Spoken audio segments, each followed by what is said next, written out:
you mentioned fear. So can you talk about the role that fear plays in the cancer equation? Oh, yeah. Well,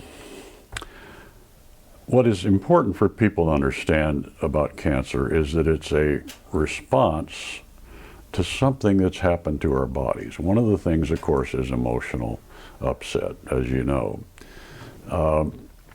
Emotions of all kinds affect our bodies in a way that is quite harmful, simply because one of the things that produces physically in our body is something called cortisol. Cortisol is a hormone. When it is produced, it causes acidity in our body. So any kind of emotional upset, stress, whatever, is producing acidity, which is conducive to cancer. Cancer loves an acid state in our body's fluids. The other thing it does, of course, is weaken our immune system. So any reaction like that, panic or fear, is causing an emotion that is harmful to our health. So Bill, if you have an oncologist that tells his or her patient that you've got terminal cancer, you're going to be dead in 6 months, that creates that. I can see that creating a response that would be then more detrimental.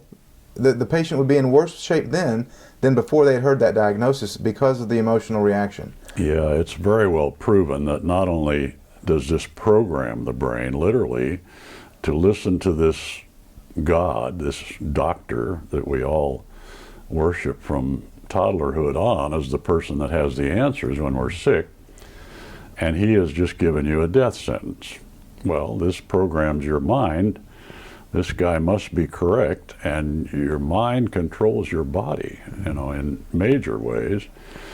The other thing, of course, that those kind of things cause is a continuing emotional problem where the person literally is trying to live out the 6 months they've been given to live in, but they're living in an atmosphere of fear.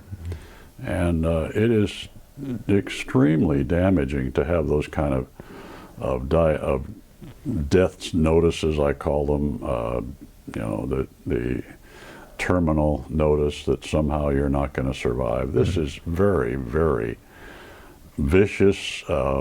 It should be criminal, but it's not, unfortunately.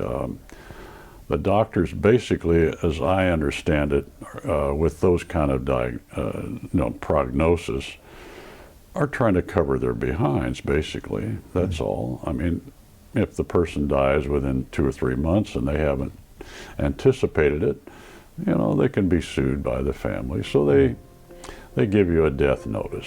If you don't die, well, they're okay. If you do, they've covered themselves.